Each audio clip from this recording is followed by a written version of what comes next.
The interrogation room grew colder as Krixta began describing the most disturbing part of the battle. Commander Zethkai noticed that the arachnoid's multiple eyes had stopped moving around the room and now stared directly at him with an intensity that made him uncomfortable. On the second day, "We thought we finally understood how to fight the humans," Krixta said. "Our generals decided to target their leaders. Kill the commanders and the human resistance would collapse like any normal military force.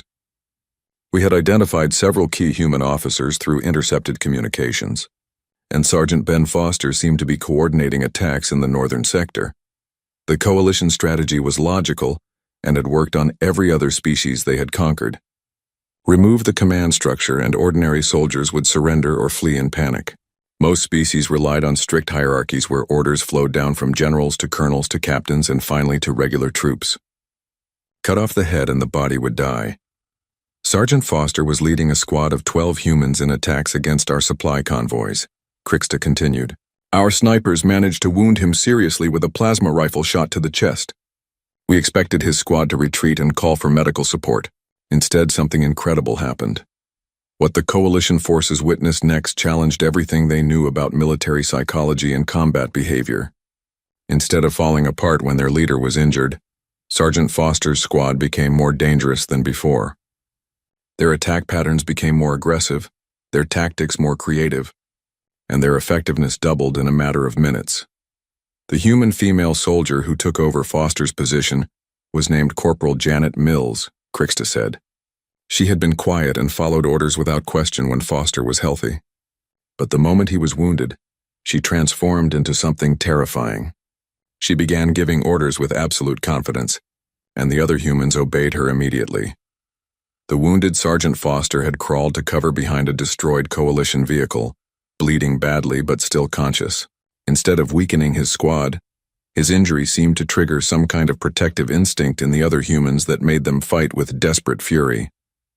They moved to shield Foster from further harm while simultaneously launching more aggressive attacks against coalition positions. Private Kate Sullivan was calculating artillery coordinates while making jokes with her squad mates," Krixta continued.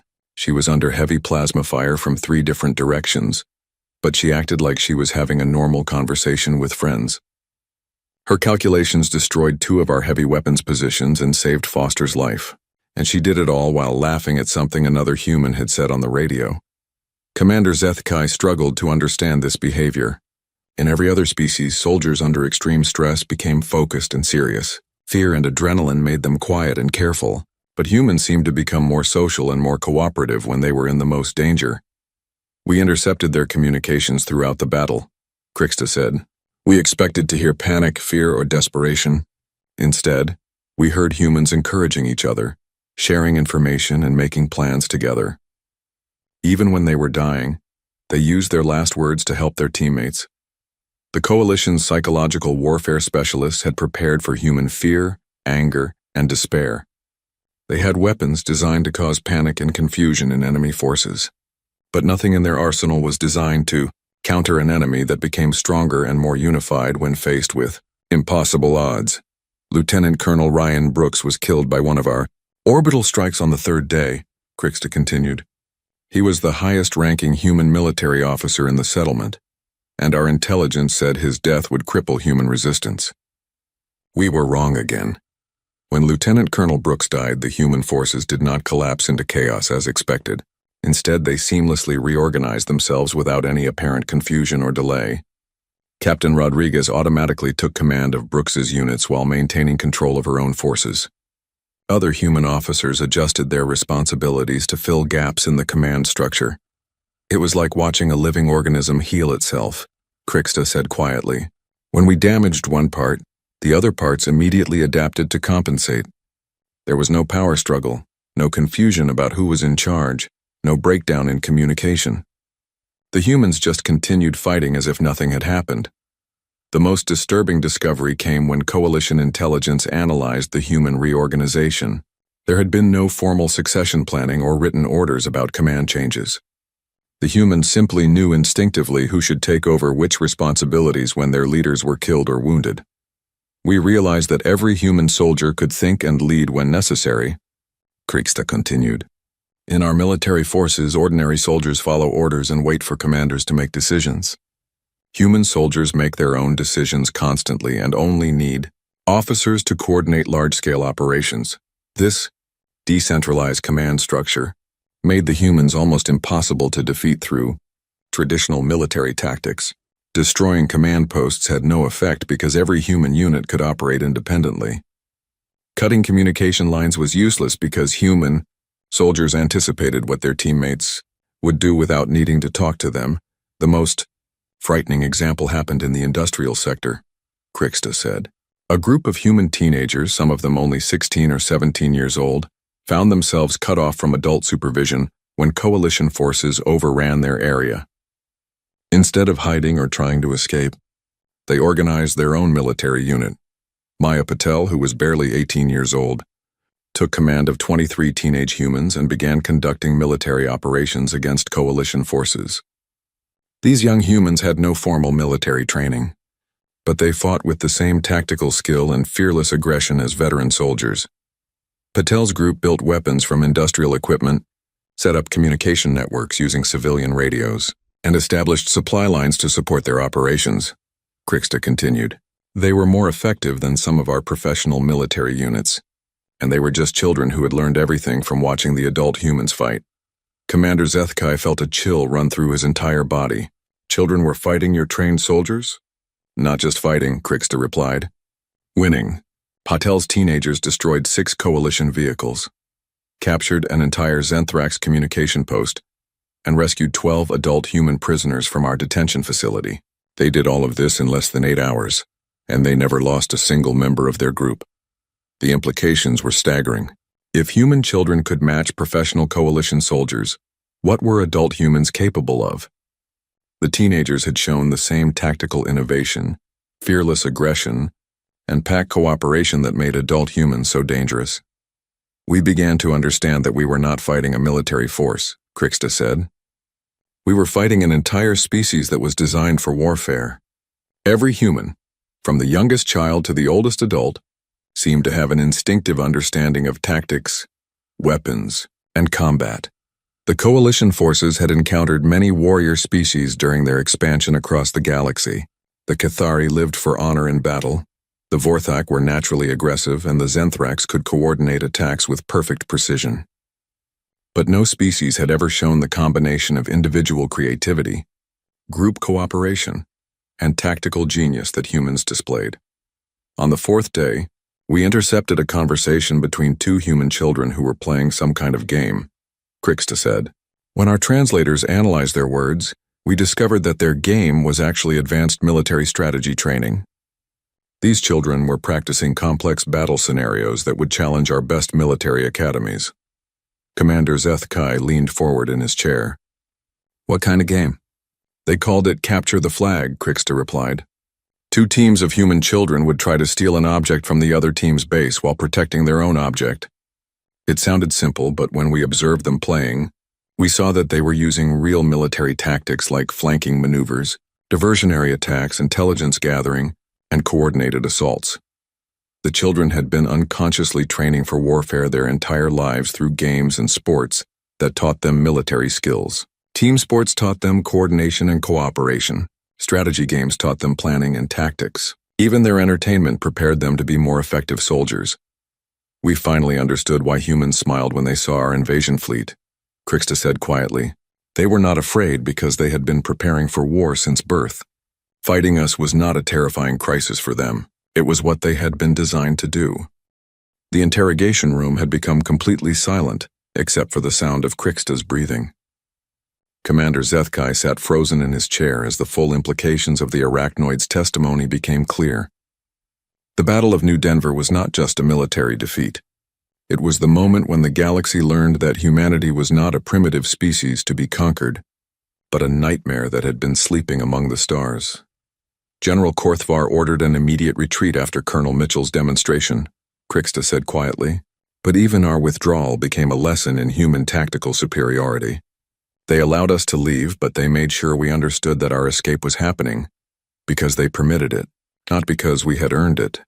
The coalition forces had expected their retreat to be harassed by human fighters trying to inflict maximum casualties on the fleeing aliens.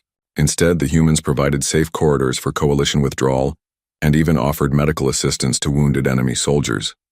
This mercy was more terrifying than any attack could have been. The humans gave us supplies for the journey back to our ships, Krixta continued. Food, medical equipment, and repair materials for our damaged vehicles. Colonel Mitchell personally wished General Korthvar a safe journey home and said he hoped there would be no need for future conflicts between humans and the coalition. But every act of human kindness carried an unspoken message. The same hands that offered medical aid could build weapons of mass destruction. The same minds that calculated supply requirements for enemy retreat could plan the complete annihilation of entire worlds. Humans were showing coalition forces that they controlled every aspect of the conflict, including how it would end. During our withdrawal, I overheard a conversation between two human children, Krixta said. They were discussing the battle like adults would discuss a business meeting. One of them said that the coalition forces had been good practice for the human defenders, but that real military forces from Earth would have ended the fight in 6 hours instead of 5 days. Commander Zethkai felt sick as he realized what this meant. The colonists of New Denver, who had just destroyed the largest coalition military force in history, were considered amateur fighters by human standards. If farmers and miners could devastate professional alien armies, what could Earth's actual military accomplish? The most horrifying discovery came when we analyzed coalition communications during the battle, Krixta continued. Our intelligence services had been monitoring human radio transmissions for years before the invasion. We thought we understood human military capabilities based on their colonial defense forces and merchant marine escorts. The coalition had observed human military exercises, studied their weapons technology, and analyzed their tactical doctrines. Every piece of intelligence suggested that humans were a minor threat with limited capabilities and primitive strategies. The invasion of New Denver had been planned based on this flawed understanding. We learned that human colonial militias, like the New Denver Defenders, were classified as Level 1 forces in human military organization, Krixta said. They were designed for basic security operations and disaster response, not serious military conflict. Earth's actual combat forces were classified as Level 7 units with capabilities we cannot even imagine. The revelation destroyed every assumption the coalition had made about human military power. If Level 1 forces could annihilate coalition armies, what would Level 7 forces do to entire coalition fleets? The mathematics of the situation were terrifying to contemplate.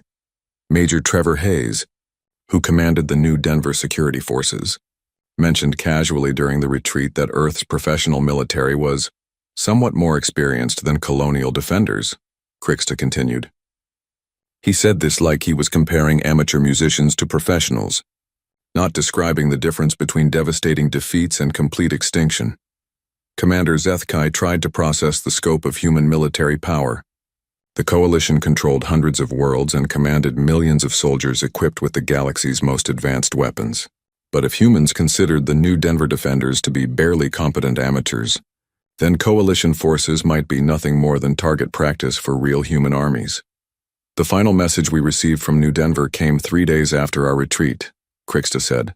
It was a transmission from Admiral Greg Watson on Earth, broadcast on all coalition frequencies so every ship and base would receive it clearly. Admiral Watson's message had been brief and delivered in the same calm, professional tone that all humans seem to use when discussing military matters. He congratulated Colonel Mitchell on the successful completion of what he called a field test of human colonial defense capabilities. Admiral Watson said that Phase 2 of human colonial expansion would begin immediately, Krixta continued. He thanked coalition forces for providing realistic training, scenarios for human defenders, and said that future human colonies would be better prepared for contact with alien civilizations. The message made it clear that the Battle of New Denver had not been a desperate struggle for survival from the human perspective. It had been a training exercise designed to test their defensive strategies against real alien forces. Coalition armies had been unwitting participants in a human military experiment. The Admiral also mentioned that Earth's deep space monitoring systems had detected coalition fleet movements months before the invasion began, Krixta said. The humans had known we were coming and had time to prepare whatever response they felt was appropriate. This revelation was perhaps the most disturbing of all. Humans had allowed the coalition to attack New Denver because they wanted to study alien military capabilities and test their own defenses under realistic conditions. 50,000 coalition soldiers had died as part of a human research project. Admiral Watson concluded his message with an invitation, Krixta said quietly. He offered to establish diplomatic relations with the coalition based on mutual respect and non-interference. He said that humans preferred peaceful coexistence, but would respond appropriately to any future aggressive actions. The offer of diplomacy was clearly a warning, disguised as friendly outreach. Humans were giving the coalition one opportunity to avoid further conflict. The alternative to peaceful coexistence was left unstated, but perfectly clear to everyone who had witnessed the Battle of New Denver. When we returned to coalition space, emergency sessions were called on every member world, Krixta continued. Military leaders who had been planning conquest campaigns for decades suddenly began discussing defensive strategies. Species that had been enemies for centuries started forming alliances against the human threat. The galaxy's political landscape had changed overnight. Traditional rivalries and territorial disputes became insignificant when faced with the possibility of human expansion. Coalition members realized that their only hope for survival lay in presenting a united front against humanity. The Cathari High Command canceled all military operations and recalled their fleets to defend the homeworld, Krixta said. The Zenthrax Collective began converting industrial facilities to produce defensive weapons. The Vorthak Empire started building fortifications around every populated system. Even species that had never cooperated before began sharing intelligence and military resources. The proud Cathari offered their air superiority technology to former enemies. The secretive Zenthrax shared their communication networks with other species. The aggressive Vorthak provided their shield generators to protect non-military worlds. But we all know that these preparations are meaningless, Krixta said, and its multiple eyes focused on Commander Zethkai with terrifying intensity. The humans showed us footage of their own history. We saw what they do to enemies who threaten their existence. No defensive measure we can create will stop them if they decide we are too dangerous to allow survival. Commander Zethkai understood the hopelessness of the coalition's situation. Humans had demonstrated tactical superiority, technological adaptability, and psychological warfare capabilities that exceeded anything in galactic history. They had also shown a willingness to use whatever level of force was necessary to achieve their objectives. The worst part is that we brought this on ourselves, Krixta said quietly. Before the Battle of New Denver, humans were content to establish small colonies and trade peacefully with other species. We could have coexisted with them for centuries without conflict. But we attacked them first, and now they know we see them as enemies. The coalition had created the very threat they now feared. By attacking New Denver, they had forced humans to reveal their true capabilities and had given them reason to view alien species as potential dangers. The galaxy would never be safe from humanity again. Admiral Watson's final words still echo in my nightmares, Krixta said. He said that human colonies would continue expanding across the galaxy, and that any species that interfered with this expansion would discover why humans had never been conquered by any force in their planet's history. The message was clear. Humanity was moving into the galaxy permanently, and they would eliminate any obstacle to their expansion. Species could choose to coexist peacefully or they could choose to be destroyed, but they could not choose to stop human colonization. Krixta's multiple eyes had become completely still now, focused on something that Commander Zethkai could not see. The arachnoid's mandibles clicked together slowly as it prepared to tell the most horrifying part of the story. By the 5th day, our forces were desperate, Krixta said quietly. We had lost over 30,000 soldiers and most of our heavy equipment. General Korthfer ordered a final assault using every remaining unit we had. But the humans were ready for us, and they showed us something that still gives me nightmares. The coalition's final attack had been their last hope for victory.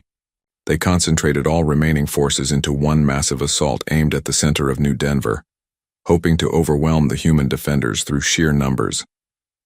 The plan was simple. Advance on all fronts simultaneously and crush human resistance before they could adapt to the new strategy. Colonel Sam Mitchell was the human commander who met our final assault, Krixta continued. He was a calm, quiet man who spoke in a soft voice and seemed very reasonable. When our forces surrounded his position, he contacted General Korthvar on an open radio channel and offered to discuss surrender terms. Commander Zethkai nodded. This sounded more like what coalition leaders expected from defeated enemies. So the humans were finally ready to give up? That is what we thought, Krixta replied, but its voice had dropped to barely a whisper. Colonel Mitchell invited General Korthvar to meet him at the town center for formal surrender negotiations. He said he wanted to avoid any more unnecessary death and suffering. The meeting had been arranged for noon on the 5th day, in the main square where the human colony had been founded. General Korthvar brought a full honor guard and media crews to record the historic surrender of the first human colony to coalition forces. Victory celebrations were already being planned on the coalition homeworlds. When General Korthvar arrived at the meeting location, Colonel Mitchell was waiting with a small group of human officers, Krixta said. They had set up a simple table with chairs and had prepared documents for the surrender ceremony. Everything looked normal and proper. But Colonel Mitchell had not invited the general to discuss surrender. Instead, he had prepared a demonstration that would break coalition morale completely and forever. The humans had been studying coalition psychology for decades, and Mitchell knew exactly how to destroy enemy will to fight. Colonel Mitchell began by showing General Korthvar several captured coalition soldiers. Krixta continued. These were prisoners who had been taken during the battle, and they appeared to be healthy and well treated. The general was pleased to see that humans followed proper prisoner treatment protocols. The captured soldiers told General Korthvar that the humans had given them food, medical care, and comfortable places to sleep. They had not been tortured or abused in any way. Some of them even said the human guards had been kind and friendly to them. Then Colonel Mitchell said something that confused us, Krixta said. He told General Korthvar that humans wanted to show coalition forces what they were truly capable of. He said the battle so far had been humans fighting carefully to minimize casualties on both sides. Commander Zethkai felt his blood grow cold. Minimize casualties? Yes, Krixta replied. Colonel Mitchell explained that humans had been holding back their full capabilities because they wanted to give coalition forces a chance to surrender honorably. He said that human military doctrine included something called escalation management that was designed to end conflicts with the least possible destruction. The revelation was impossible to believe. Coalition forces had suffered devastating losses and faced tactical innovations they had never seen before, but the humans claimed they had been fighting gently. If this was human restraint, what would human aggression look like? Colonel Mitchell then showed us footage from something called the Human Historical Combat Archive, Krixta said, and every one of its eyes dilated with remembered horror. He said he wanted coalition commanders to understand what humans did when they fought each other, so we would know what to expect if the war continued. The footage began with battles from human history, starting with ancient conflicts using primitive weapons and progressing through increasingly advanced and destructive wars. Coalition officers watched in growing shock as humans demonstrated levels of violence and destruction that surpassed anything seen in galactic history. The images showed human cities, completely destroyed by their own weapons, Krixta continued. Millions of humans dead in single conflicts that lasted for years. Weapons that could kill every living thing across enormous areas. Technologies designed specifically to cause maximum suffering to enemy populations. General Korthvar and his staff watched footage of human bombardments that turned entire cities into rubble.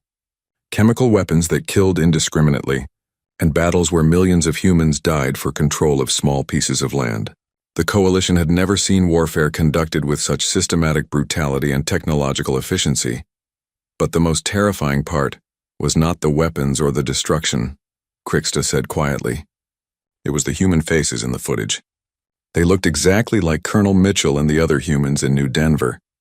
Calm, reasonable people who discussed mass destruction like they were planning farming schedules. The humans in the historical footage spoke about killing millions of their own species in the same quiet, matter-of-fact voices that Colonel Mitchell used to discuss surrender terms. There was no anger, no hatred, no emotional excitement. Just professional soldiers doing their jobs with deadly efficiency. Colonel Mitchell paused the footage and explained that these were examples of humans fighting other humans, Krixta continued. He said that when humans fought their own species, they had to use their full capabilities because other humans would understand and counter any restrained tactics. The implication was clear and terrifying. Humans had developed their most destructive weapons and tactics for use against other humans who were just as smart, adaptable, and dangerous as themselves. What they had shown coalition forces was only a tiny fraction of their true military potential. Then Captain Rodriguez brought out a group of coalition prisoners who had been captured. Earlier in the battle, Krixta said. She made them watch the same historical footage that we had just seen. I watched their faces change as they realized what humans were capable of when they stopped holding back. The captured coalition soldiers had been proud warriors from various species, confident in their own military traditions and fighting abilities. But as they watched human armies systematically destroy entire civilizations with cold professional efficiency, that confidence crumbled into pure terror. A Cathari pilot broke down completely when he saw footage of human aerial bombardments. Krixta continued. He was from a warrior culture that prized courage above all else. But he began sobbing like a child when he understood what human pilots could do to his homeworld. A Zenthrax drone. Commander had disconnected from the hive mind completely rather than share the knowledge of human capabilities with other Zenthrax. The psychological trauma was so severe that the drone chose isolation over the communal consciousness that defined its species. Captain Rodriguez spoke very calmly to the prisoners, Krixta said. She explained that the footage showed how humans fought when they were serious about winning. She said that everything we had experienced in New Denver was just humans being polite to foreign visitors. The psychological warfare was perfect and complete. The coalition prisoners were not just physically defeated but mentally broken by the realization of what they faced. They understood that humanity possessed the capability and willingness to exterminate entire species if they chose to do so. Colonel Mitchell then made his final offer, Krixta said. He told General Korthvar that humans were willing to accept coalition surrender and allow all remaining forces to return home safely. He said this was humanity's preferred outcome because they did not want to demonstrate their serious military capabilities. The offer was presented as mercy, but everyone present understood it as the threat it really was. Humans were giving coalition forces one last chance to leave peacefully before they stopped pretending to be a primitive colonial species and revealed themselves as the galaxy's most dangerous predators. General Korthvar asked Colonel Mitchell a question that I will never forget, Krixta said quietly. He asked what would happen if coalition forces refused the surrender offer and continued fighting. Colonel Mitchell had smiled the same calm, friendly smile that humans had shown throughout the entire battle. Then he said words that haunted every coalition survivor. Then you will discover why humans are the only known species that achieved sentience while remaining apex predators. The white walls of the interrogation room were cold and clean. Commander Zethkai sat behind a metal table, his green reptilian skin reflecting the harsh lights above. His yellow eyes studied the creature sitting across from him with great interest and some fear. The arachnoid named Krixta had 8 legs that tapped nervously on the floor, making small clicking sounds that echoed in the quiet room. Multiple black eyes moved around constantly, never staying still, never looking directly at the commander. For too long, Krixta was the only intelligence officer to survive the Battle of Kepler 442b. Out of 50,000 coalition soldiers who went to take the human colony world of New Denver, fewer than 200 came back alive. Most of those survivors were badly hurt in body and mind. Many could not speak at all about what happened. Krixta was different, though. The spider-like being could talk, even if every word seemed to cause pain. Tell me what happened on New Denver, Commander Zethkai said in his deep voice. Start from the beginning. Leave nothing out. Krixta's mandibles clicked together several times before any words came out. We thought it would be easy, the arachnoid whispered. The intelligence report said the humans were simple. They had basic weapons and no real army. Just 8,000 colonists living on a farming world. Our general said we would win in 3 days. The coalition had sent their best forces to New Denver. There were Vorthak shock troops with their plasma weapons and heavy armor, Cathari air forces with their fast fighters and deadly pilots, Zenthrax ground units that moved like one mind across the battlefield, arachnoid intelligence teams to gather information and find weak spots in human defenses. It should have been more than enough to defeat a small human colony. What was the first sign that something was wrong? Zethkai asked, leaning forward in his chair, Krixta's eyes all focused on the table between them. The landing, the creature said quietly. We expected the humans to run when our ships appeared in their sky. Instead, they came out of their buildings and looked up at us. They were not afraid. Some of them were pointing and talking to each other like they were excited to see us. The first wave of coalition forces had landed in the main settlement area, expecting to find panic and chaos among the human population. Instead, they found humans going about their daily work. Children played in the streets while adults continued their jobs. Nobody ran or hid. Nobody seemed worried about the massive alien warships floating above their heads. Our psychological warfare specialists said this was normal. Krixta continued. They said humans were probably too stupid to understand the danger they were in. The specialists said humans would surrender quickly once we showed them our superior weapons. Commander Zethkai nodded. This matched what coalition leaders had believed about humans for years. The species seemed primitive compared to the great civilizations of the galaxy. They had only recently developed faster-than-light travel and had very few colony worlds. Their technology was basic and their military forces were small. Most coalition species looked at humans the way they might look at clever animals that had learned to use tools. When did the fighting start? Zethkai asked. General Korthvar ordered a demonstration, Krixta said, and all 8 legs began tapping faster on the floor. He wanted to show the humans what our plasma cannons could do. He picked an empty building on the edge of town and destroyed it completely. The humans watched the whole thing. Then something strange happened. The arachnoid paused and seemed to be gathering courage to continue speaking. After our plasma cannon turned their building into dust and fire, the humans started laughing. Not all of them, but many of them. They looked at each other and smiled like they had just seen something funny. Some of them even clapped their hands together. Commander Zethkai felt a chill run down his spine. They clapped? Yes, Krixta whispered. They clapped like we had just given them entertainment. Then one of them, a male with brown hair, walked forward. He was wearing simple work clothes and had dirt on his hands like he had been farming. He came right up to General Korthvar and said something in their language. What did he say? Our translators told us later. The human said, "Nice shot. Is that the best you can do?" Then he smiled at the general. Not a scared smile or a fake smile, a real smile, like he was genuinely happy to meet us. The room fell silent except for the constant clicking of Krixta's legs on the floor. Commander Zethkai tried to imagine the scene. A primitive human farmer walking up to one of the coalition's most feared generals and challenging him with a smile. It should have been impossible. General Korthvar was angry, Krixta continued. He ordered the human to be captured for questioning. That was when everything went wrong. The human did not try to run. Instead, he put his hands up in surrender and kept smiling. But when our soldiers got close to him, other humans started moving. Moving how? Like they had been waiting for this moment their whole lives. Like they had practiced this exact situation 1,000 times. The human female standing near the captured male pulled out a small device and pressed a button. Suddenly, our communication systems went quiet. All of them. Every radio, every scanner, every connection to our ships above. Krixta's multiple eyes darted around the room again before focusing back on the table. Then the explosion started. Not random explosions, but perfectly timed ones. Buildings we thought were empty turned out to be full of humans with weapons. Roads we thought were safe had hidden traps that destroyed our vehicles. The entire settlement turned into a killing field in less than 60 seconds. But surely your superior numbers and weapons gave you an advantage, Zethkai said, though he was beginning to doubt his own words. That is what we thought too, Krixta replied.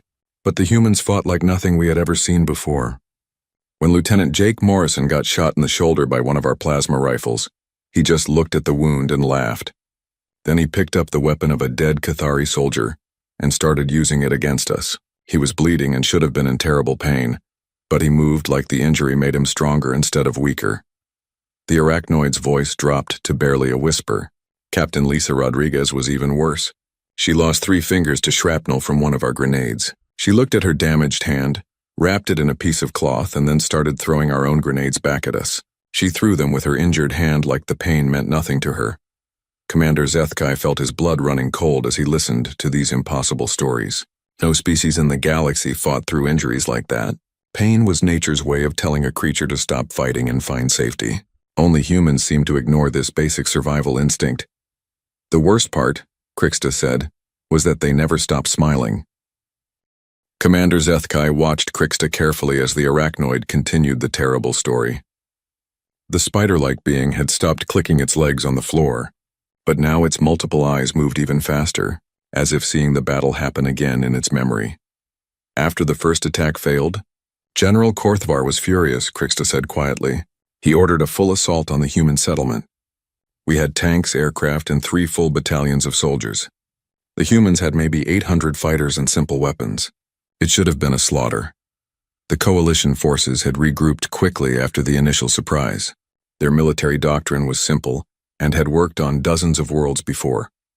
Overwhelming firepower would break human resistance in a matter of hours. The aliens had advanced plasma weapons, energy shields, and armor that could stop most primitive projectile weapons. What could human farmers and miners possibly do against such technology? The human settlement was spread out across the valley, Krixta continued. There were farms, mines, small towns, and industrial areas all connected by roads.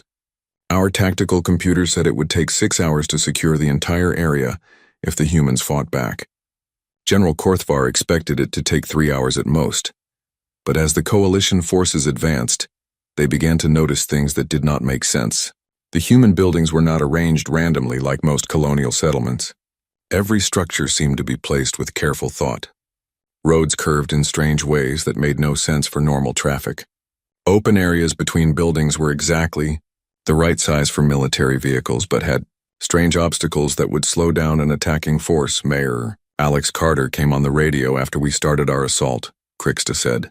He spoke in perfect coalition standard language, which surprised us. Most humans barely knew our trade language, but Carter spoke like he had studied our languages for years.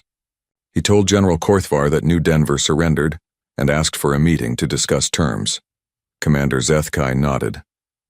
This sounded more like what the coalition expected from humans. So the battle was over? That is what we thought, Krixta replied, and its mandibles clicked together nervously. General Korthvar agreed to meet with this Mayor Carter, but he was suspicious, so he sent Colonel Vrexhai with a full company of guards to the meeting location. It was a community center in the middle of town, a large building where the humans held social gatherings. The meeting had been set for sunset, which should have given the coalition forces time to secure the entire settlement. But as coalition units moved through New Denver, they discovered that every human building was connected by underground tunnels. What looked like separate targets were actually one large fortress with hidden passages between every section. Colonel Vrexhai arrived at the community center exactly on time. Krixta continued. Mayor Carter was waiting for him inside, sitting at a simple table with papers spread out in front of him. He was an older human with gray hair and calm eyes. He looked like a grandfather, not a military leader. He offered Colonel Vrexhai something called coffee and began discussing surrender terms. But while the colonel was talking with Mayor Carter, human fighters were moving through their tunnel system like a giant underground army. They appeared behind coalition forces, attacked quickly, and then disappeared back into the tunnels before return fire could hurt them. Every time coalition units tried to follow the humans underground, they found that the tunnels were full of traps and dead ends that led nowhere. The coffee was drugged, Krixta said quietly. Not with poison, but with something that made Colonel Vrexhai feel relaxed and sleepy. While he was talking with Mayor Carter, his guards were being picked off one by human snipers. The humans used silenced weapons so the colonel never heard the fighting outside. Commander Zethkai leaned back in his chair. The entire meeting was a trap? The entire settlement was a trap, Krixta replied. We learned later that Mayor Carter had been a military strategist before coming to New Denver. He had fought in several human wars and had studied coalition military tactics for over 20 years. Every building, every road, every tunnel had been designed to kill invading forces. The coalition had fallen into the most basic military trap possible. They had let their enemy choose the battlefield and control the timing of the fight. While they thought they were conquering a farming colony, they were actually walking into a carefully prepared killing ground that had taken years to build. The humans knew exactly what species would be in our invasion force, Krixta continued. They had different tactics ready for each of us.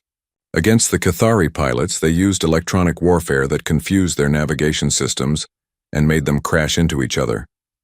Against the Zenthrax ground units, they used sonic weapons that disrupted the hive-mind connection and made individual soldiers panic. The psychological warfare was the most disturbing part of the human strategy. They had studied each coalition species and learned exactly what would frighten them most. The honor-obsessed Ketheri were humiliated by guerrilla attacks that made them look cowardly. The logic-driven Zenthrax were driven insane by chaos and unpredictability.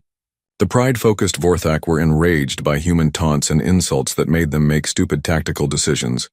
But the worst thing they did was to our wounded, Krixta said, and all of its eyes focused on Commander Zethkai at the same time. When coalition soldiers were injured, human medics would appear and offer medical help. They saved lives and treated wounds with great skill. They were kind and gentle, just like medical personnel should be. That sounds like good treatment of prisoners, Zethkai said carefully. It was, Krixta replied. But while they were helping our wounded soldiers, they were also planting tiny tracking devices on them. Devices so small that our medical scanners could not detect them. When we released the treated prisoners back to our forces, the humans knew exactly where our command posts, supply depots, and medical stations were located. The human medic named Danny Walsh had personally treated over 40 coalition wounded during the battle. Every single one of those soldiers had been released back to coalition forces with hidden trackers that transmitted locations for weeks afterward. The humans turned their own mercy into a weapon that gave them perfect intelligence about enemy movements. Captain Rodriguez demonstrated something that terrified all of us, Krixta continued. When her unit ran out of energy cell ammunition for their weapons, they did not retreat or surrender. Instead, they began making new weapons from mining equipment and farming tools. In less than an hour, they had created explosive devices that were more powerful than our military grenades. The human ability to adapt and improvise seemed unlimited. When their vehicles were destroyed, they used the wreckage to build fortified positions.